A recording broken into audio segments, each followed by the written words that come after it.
Marcus Ely here for Status Quo, and I am here with Brian Daniel, and you are here coming out to the Biden campaign. Can you tell me a little bit about what gets you excited for Biden and what makes you think he's the guy? Well, I feel Biden's the best choice. He's been in the White House before. I think he has a lot more better insight to our country than we currently have for a president. I think that he'll do a good job for us. He'll work for the economy, work for the country, and I think he'll be the best choice for anybody out there right now. So what in specific, what policies make him the best choice that he has? Well, I think one thing is healthcare is the biggest thing I look at. My wife has severe health problems, and we got to make sure she's taken care of properly. I think he is going to be very stable for our economy and our country, and that's the biggest thing I look at there right now for Biden. So what about Medicare for all? What's that seems to be almost the litmus test this time around. And Joe Biden said, "No, we're just going to stick with Obamacare and try to expand that." Well, I really don't have much to say about that this time and moment. I just have to see what happens.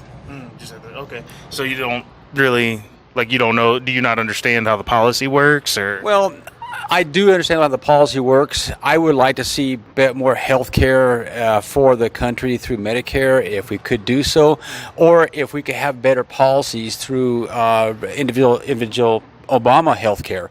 That'd be fantastic. I think the prices of the health care right now are way too high for a lot of people, and a lot of people are going without help for medications and medical procedures or what has to be done. So I would like to see it expanded out a little further than what it is maybe in Obamacare.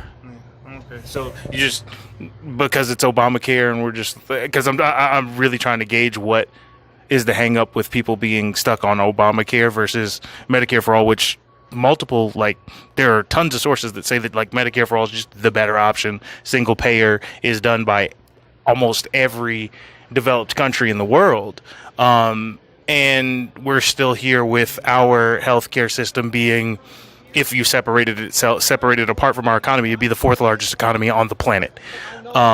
So it's just, I would like to see a plan kind of based on how Germany does theirs. You know, they have I understand they have a tax fees like that, and they take care of their people, their citizens, a lot better. As being United States citizens, we have probably the best health care available to us, but the problem, I think, is the pricing of health care is so far outreach, people can't afford that, like I said before. I think that we need to have something that's going to be a little better for us and have both options available to you. We can go Medicare, or if you go through Obamacare. I mean, they give the options to help the people make a choice based on basic financial aspects or whatever the situation may be with those people. Make sure they are able to afford insurance and be able to take care of their family. I have to, because it's my job. I have to correct you on that.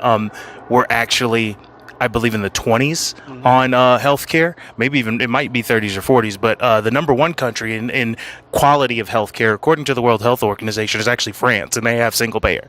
I did not know that. It's very interesting to know that. What I've read is like that. You know, people talk about how good our healthcare is here, but I was not even aware how far down the line we are. Yeah, no. Our healthcare.